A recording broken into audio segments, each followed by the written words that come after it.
Unknown people in history. Disconosciuti nella storia. A história dos desconhecidos. Unbekannte der Geschichte. The unknowns of history. Les inconnus de l'histoire. Depuis 3 semaines, nous étions à Constantinople, siège unique du monde chrétien qui avait trouvé son unité dans l'Empire romain de Byzance. En Occident, une nouvelle puissance est en train de naître, celle du royaume franc. Pour comprendre la révolution historique qui se produit au temps de l'impératrice Irène, nous nous rendons aujourd'hui à Aix-la-Chapelle. Hélène Herveller, à la fin du 8e siècle, l'immense empire byzantin, héritier de l'empire romain, s'est trouvé entre les mains d'une femme, l'impératrice Irène, qui avait épousé le fils de l'empereur Constantin V, Léon IV, qui va régner très peu de temps, de 775 à 780, et qui laisse à sa mort un fils de 10 ans, successeur désigné, Constantin VI. C'est entre les mains de sa mère, Irène, que va donc reposer le pouvoir pendant une période de 10 ans de régence, à peu près de 780 à 790. Et puis, Constantin VI va l'écarter, non sans mal, pour régner seul, avant d'être arrêté et aveuglé sur ordre d'Irène, qui aura désormais seul le titre de basileus, c'est-à-dire d'empereur des Romains pendant 5 ans, de 797 à 802. Un règne et une régence dont nous avons vu plusieurs aspects, religieux, économiques, commerciaux, mais nous n'avons pas encore parlé de ce qu'avait été, disons d'un terme moderne, la géopolitique d'Irène.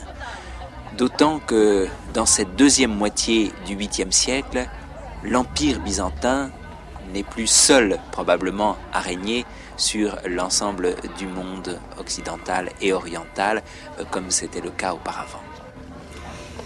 Oui, l'Empire byzantin n'est plus le seul. Il faut dire que jamais ne fut vraiment seul empire à régner sur le monde, mais toujours fut seul à revendiquer l'empire du monde. C'est peut-être le moment où elle n'est plus seule à revendiquer l'empire du monde, notamment du côté des chrétiens. Il y a un autre empire qui va naître, l'empire carolingien.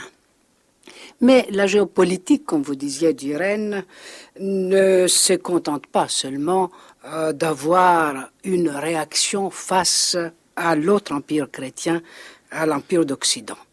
Irène prend toutes ses dispositions pour assurer le gouvernement byzantin, l'autorité byzantine, face à d'autres puissances montantes, comme le Bulgare dans les Balkans, face aussi aux communautés slaves, les Sclavini, comme on dit à l'époque, qui y sont infiltrés dans le territoire byzantin, mais qui ont certaines connivences avec le monde bulgare, mais aussi, il faut dire, face aussi aux Arabes, qui ont une politique maritime et aussi continentale, conflictuelle, dirait-on aujourd'hui, avec Byzance.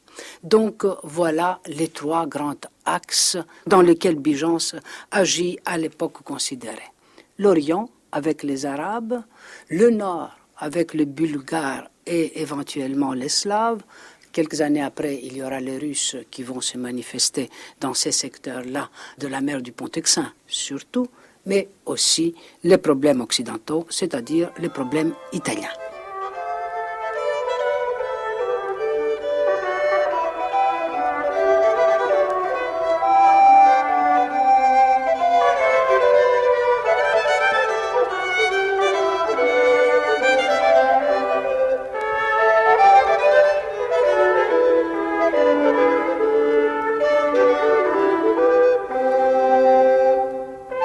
Du côté du problème occidental, on peut imaginer que après les quasi-ruptures des empereurs iconoclastes avec les papes de Rome, étant donné que Irène est iconophile, elle renverse d'une certaine façon la politique dans ce domaine. Alors quels vont être ses rapports avec les 2 papes, Adrien Ier et Léon III de cette période ?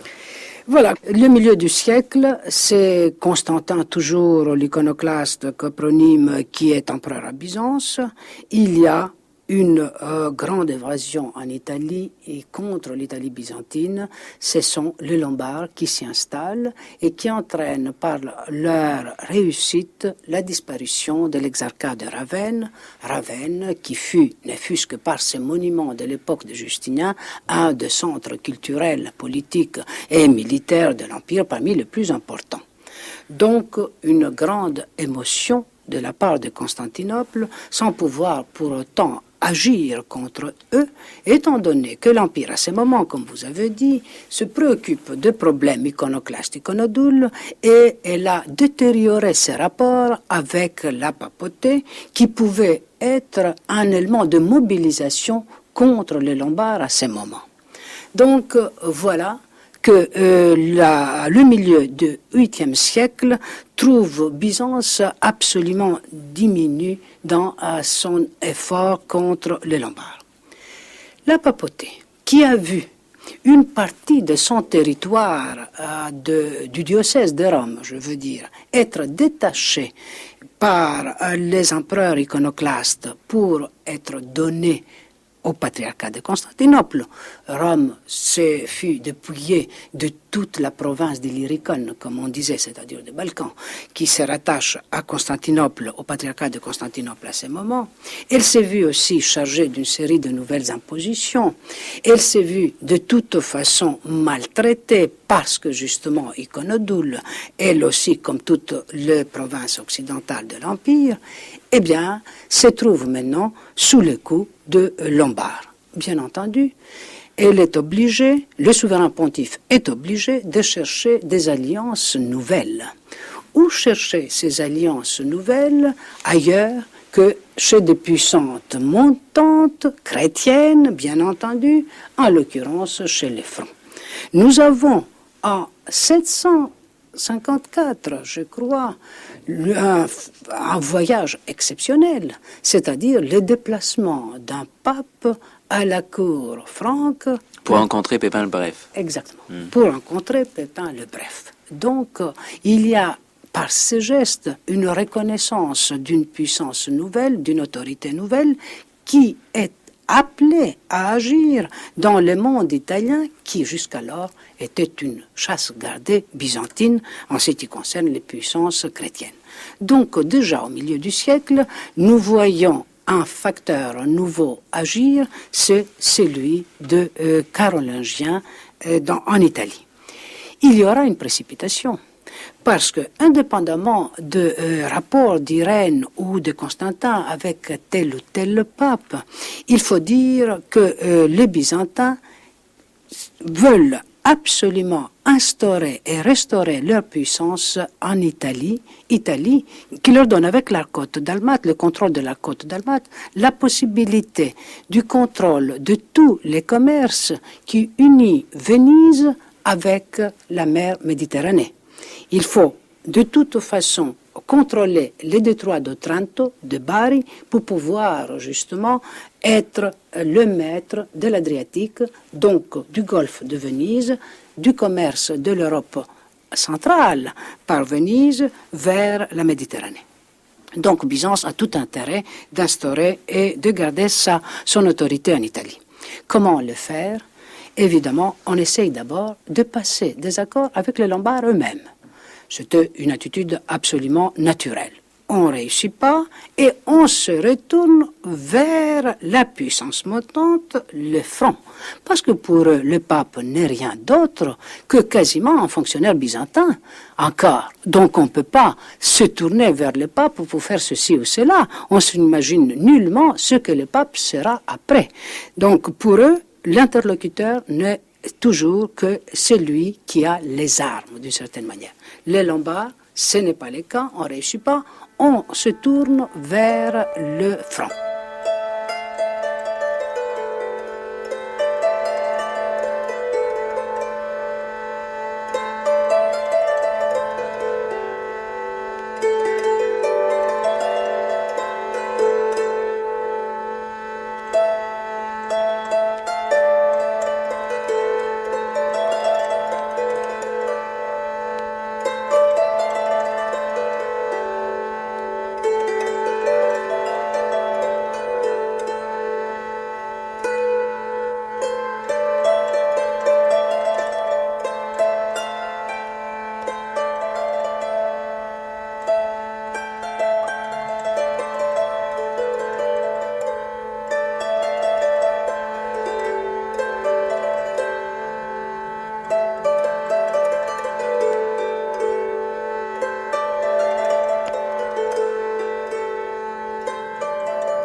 il y a quand même un fait qui retourne la situation entièrement.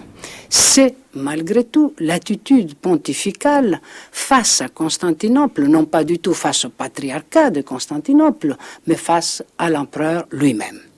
Que le souverain pontife va à la cour de Pépin, que ensuite c'est lui qui déclare par un acte faux que Rome est donnée comme donation de la part de Constantin le Grand à son souverain pontife, parce que Constantin le Grand avait déplacé la capitale impériale à Constantinople, ceci montre que le pape est en train de constituer une puissance temporelle qui va se tailler d'un territoire, mais qui va se doter d'une armée, d'une administration, tout comme le chef temporel de l'époque.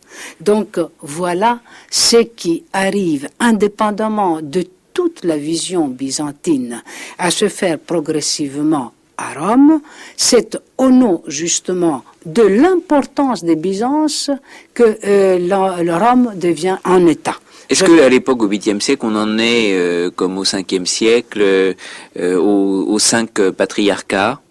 Bien sûr, on est aux 5 patriarcats, mais n'oublions pas que Antioche, Alexandrie et Jérusalem sont sous la domination arabe, donc elles ont d'une certaine manière perdu leur importance dans le monde byzantin et chrétien en général, tandis que Constantinople, en tant que siège de l'Empire, reste le grand patriarcat. Rome, ayant la primauté, se trouve politiquement sous le coup de l'Empire, d'où cette importance nouvelle que le souverain pontife cherche à acquérir, à se détacher politiquement, c'est-à-dire de Constantinople, parce que spirituellement, de toute façon, il avait la primauté.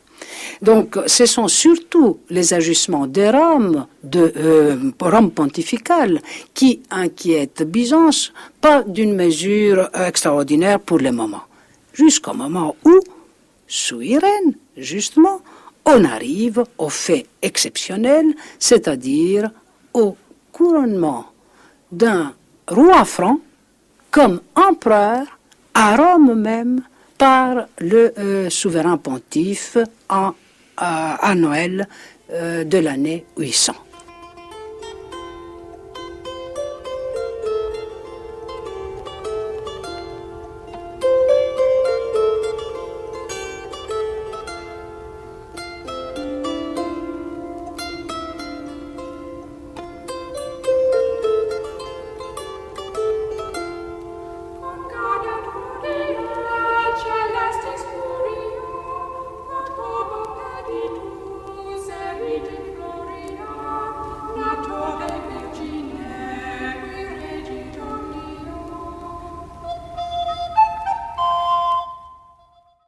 Quels sont les rapports entre Charlemagne et Irène et Constantin VI?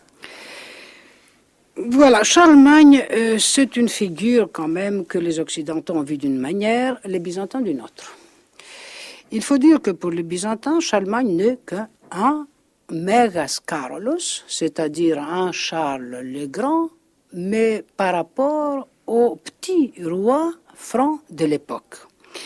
Il a voulu tout simplement reconstituer un État, mais malgré tout, le fait qu'il devient empereur, par les soins du pape, érige Charlemagne au rang de l'usurpateur. Mais tout de même, avant qu'il soit empereur, il y a eu également un projet de mariage entre le jeune Constantin VI et puis une fille de Charlemagne. Donc là, il y a une politique continue de rapprochement avec ces rois francs. En effet, vous avez raison de me le rappeler, oui. Et on essaye donc de se rapprocher avec les rois francs, Charlemagne maintenant.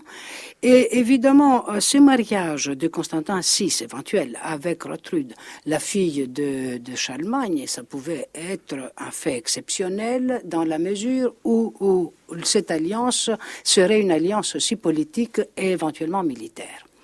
On sait que de maîtres d'école byzantins se sont déplacés à la cour impériale pour apprendre les Grecs à cette jeune princesse et aussi les protocoles byzantins. Chose importante, c'est à travers les gestes et les symboles qu'on devient princesse ou impératrice à Byzance. Donc, c'était un projet assez avancé. Ça n'a pas abouti. Évidemment, on veut dire que c'est Irène qui ne l'a pas facilité. Elle ne voulait pas voir son fils lié avec une maison particulièrement importante. Elle le devenait d'ailleurs à ce moment-là. Notamment, n'oubliez pas qu'il y a ce que les chroniqueurs de l'époque ont appelé une dilatatio imperi, c'est-à-dire il y a une sorte d'augmentation du territoire de Charlemagne. Il a eu de victoires contre les Avars en Orient, c'est lui qui a détruit le camp retranché des Avars et on n'a entendu plus parler d'eux, mais aussi il y a eu l'avancement de ses troupes vers l'Italie, etc. Enfin bref, donc c'est une puissance importante à l'époque. On comprend qu'Irène éventuellement n'a pas voulu voir son fils lié avec une princesse fille de Charlemagne. Je ne crois pas qu'il faut quand même interpréter les choses toujours comme cela. À quelle date ces contrats échouent, on ne les connaît pas exactement. Est-ce qu'à ce moment-là, je crois pour ma part, ça ne coïncide pas la tentative byzantine de se rapprocher des Lombards? C'est-à-dire, au lieu de chercher des alliances contre les Lombards, on essaye tout simplement de passer des accords avec les Lombards eux-mêmes pour pouvoir restaurer leur autorité. Donc, dans ces cas, ça sera un peu difficile d'avoir une princesse de l'autre camp, si on peut parler ainsi. Enfin, bref, ces mariages ayant échoué, je trouve là plutôt une sorte de tendance double politique de la politique extérieure byzantine, c'est-à-dire chercher les alliances là où on peut les trouver. Il suffit que l'impératif imposé ou majeur de la politique byzantine soit respecté. Et l'impératif de la politique byzantine de l'époque, c'était la restauration de l'autorité de l'Empire sur l'Italie. On pouvait le faire soit en passant des accords avec les Lombards, qui pouvaient d'une certaine manière reconnaître l'autorité byzantine, soit en passant des alliances avec les Francs pour chasser les Lombards. Donc je crois que le moment où nous avons l'échec du mariage de Constantin avec la princesse carolingienne, c'est plutôt le moment où Irène essaye de se rapprocher des Lombards, et nous savons que ça a été en effet aussi le cas. Donc Irène mène une politique tous azimuts, si on peut parler ainsi, en ce qui concerne l'Italie. Elle échouera. Elle échouera parce que malgré tout, il faut dire que le couronnement de Charlemagne ne peut pas ne pas être considéré comme un échec byzantin.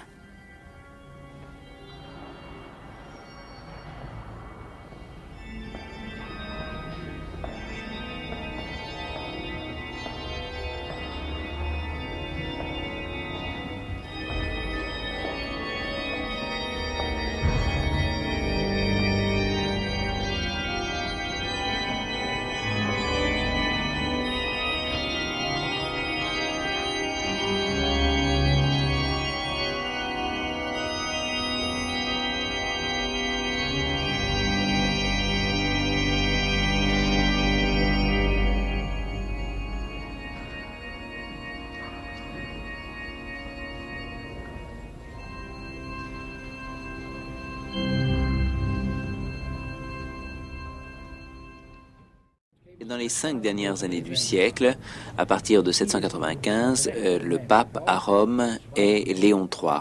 Et Léon III. Et Léon III qui, rapidement, va être probablement contesté. Il y a même un attentat contre lui. Oui.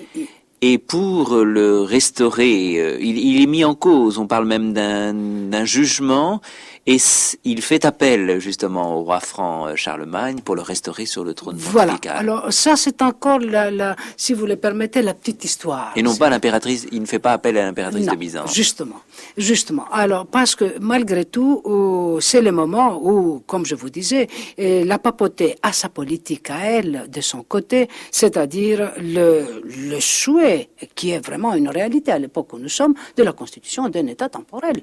Donc très résolument, l'argument est très, très justement, le pape ne peut plus se tourner vers une puissance qui est coupée en ce qui concerne les routes terrestres de Rome, parce que les populations bulgares et slaves avaient justement interrompu les communications qui passaient par la fameuse Via Egnatia, c'est-à-dire la route romaine, qui était toujours d'ailleurs en vigueur et qui unissait Constantinople à Durazzo, sur les côtes de l'Albanie, et de là par l'Italie.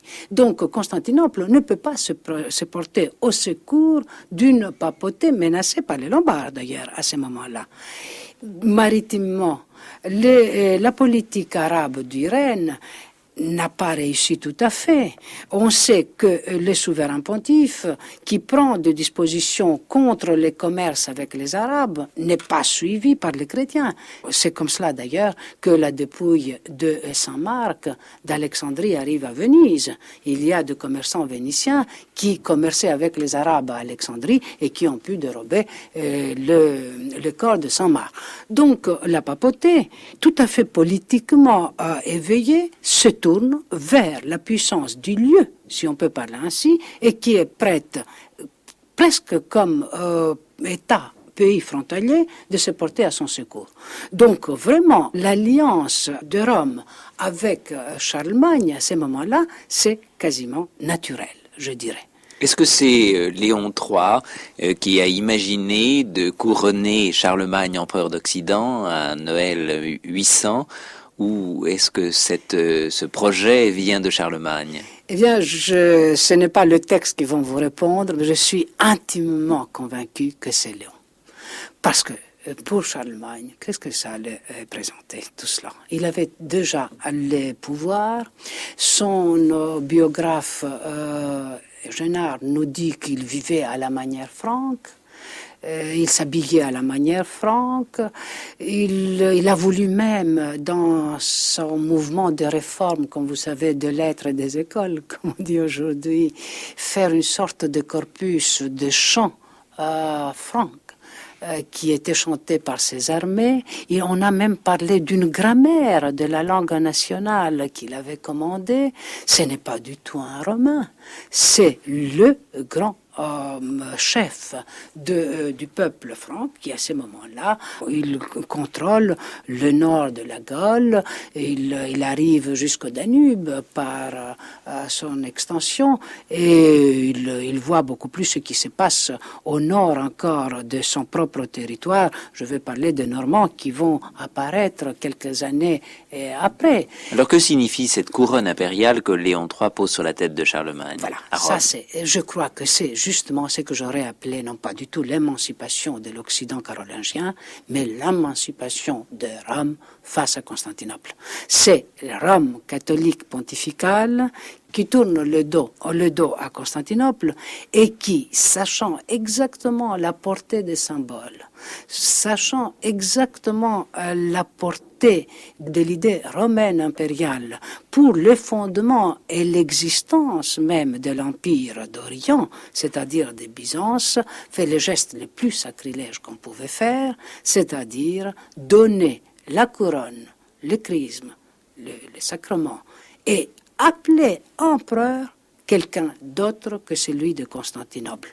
Je crois que par son geste, Léon III rompait justement l'empire unique et éternel.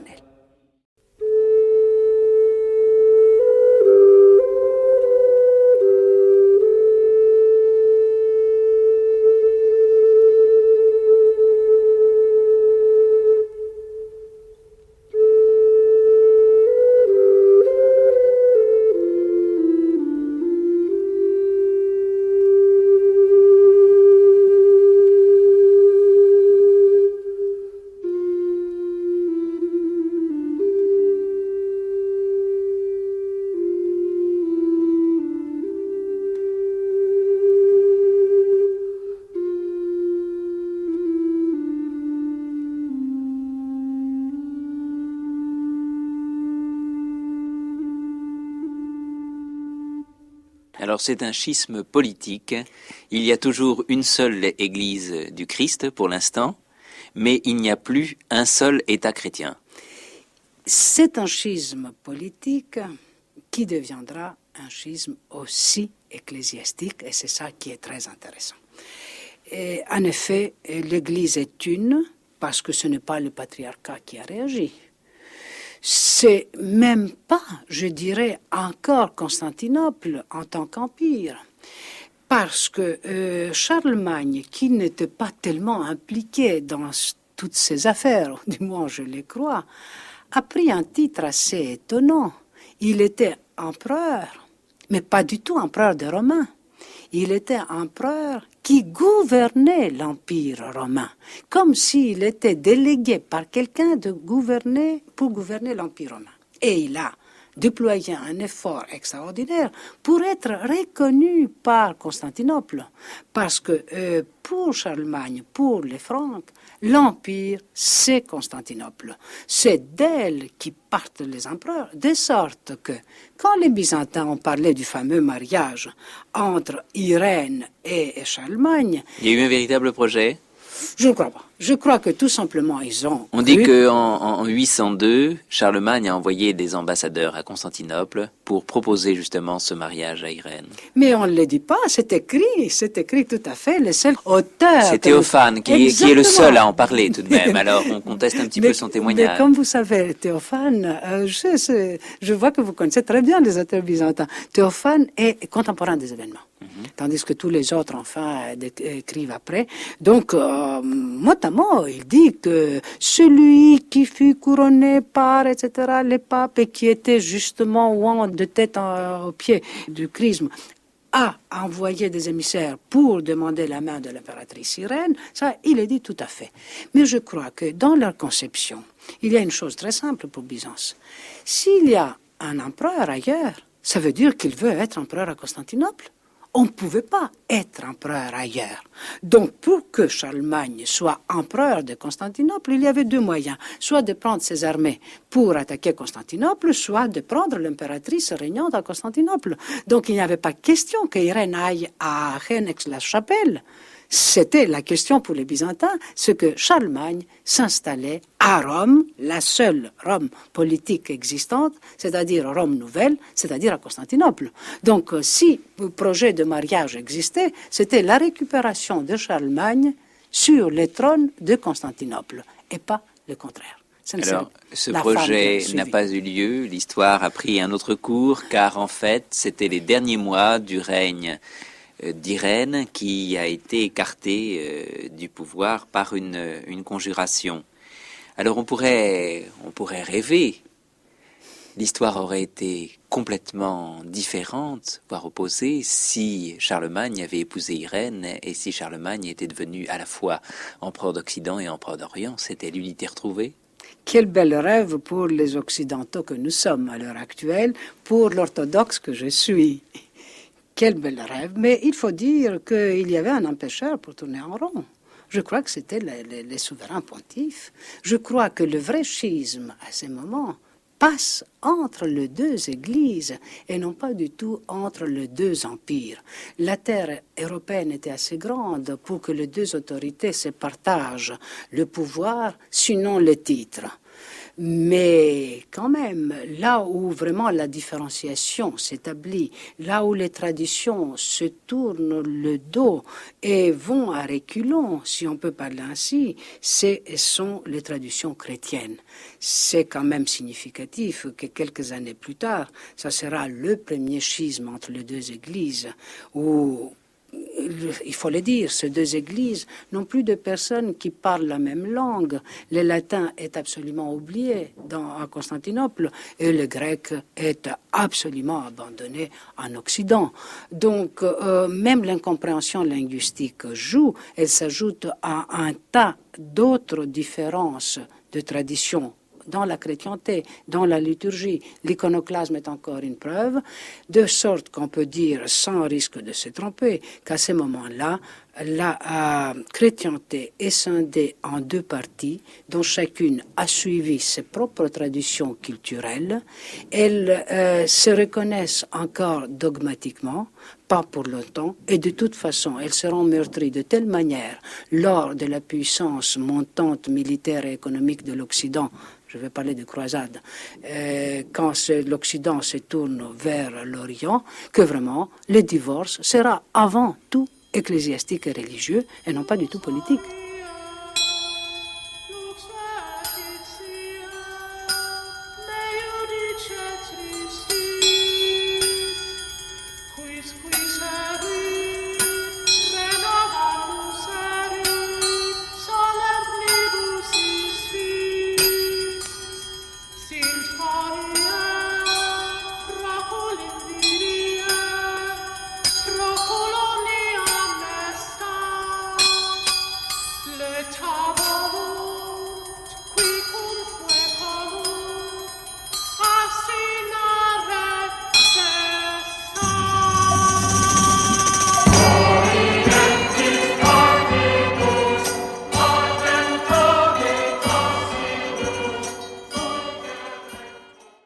Hélène Herveller, en octobre 802, quand une nouvelle conjuration va écarter définitivement du pouvoir Irène, est-ce qu'on peut dire qu'à l'intérieur de l'État et de l'Empire byzantin, eh bien, son règne est marqué par une prospérité et par la paix? Il faut dire d'abord qu'elle est renversée par son ministre des Finances. Ce qui veut dire qu'il y avait une certaine inquiétude du côté de finances. Vous aviez à juste titre parlé de ruine des finances par Irène.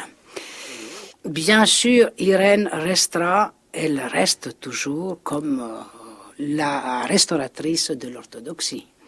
On ne va pas parler de son règne comme un règne qui a marqué l'Empire d'une manière exceptionnelle. Mais quand même, en 802, Nicéphore renverse Irène.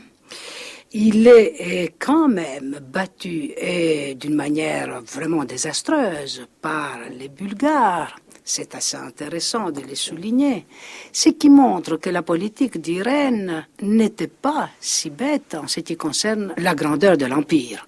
Parce que les Arabes, ayant épuisé leurs forces en Orient, étant entrés dans la phase de leur conflit interne, je dirais, toujours en Orient, s'épuisent en ce qui concerne leur œuvre de conquête contre Byzance. Par contre, les Bulgares, qui à peine se sont trouvés en état, disons, militairement unis, politiquement fait, et maintenant spirituellement aussi fait, ils allont accueillir le christianisme par les soins de Byzance quelques années après, se trouvent installés sur un point névralgique du monde européen au moment où le problème de Byzance et de l'Italie commence à être un problème aigu. Donc la Bulgarie devient un facteur important des affaires européennes au moment où personne n'aurait compris encore à Byzance que les choses vont se passer en Occident. Donc Irène avait peut-être vu, et c'est en cela, à mon sens, qu'elle reste très grande, que l'importance, l'axe de l'importance de Byzance s'est déplacé vers l'Occident. Vous voulez dire que c'est un peu une fatalité de l'Europe d'être coupée en deux? Je ne crois pas. Il faut être un peu optimiste. Je crois que la ligne du café turc, comme on dit actuellement, passe, comme vous savez, sur Zagreb à peu près. D'un côté, les cafés occidentaux, de l'autre, ce qu'on appelle le café turc, grec, byzantin. Et le café grec, en Grèce. Grec en Grèce ou byzantin. Qui est pourtant exactement le même. Exactement, c'est pour ça. Alors, c'est ce qu'on a désigné d'une manière plus noble comme la croix dans l'Europe. C'est-à-dire d'un côté vous avez la croix orthodoxe et de l'autre côté vous avez la croix catholique.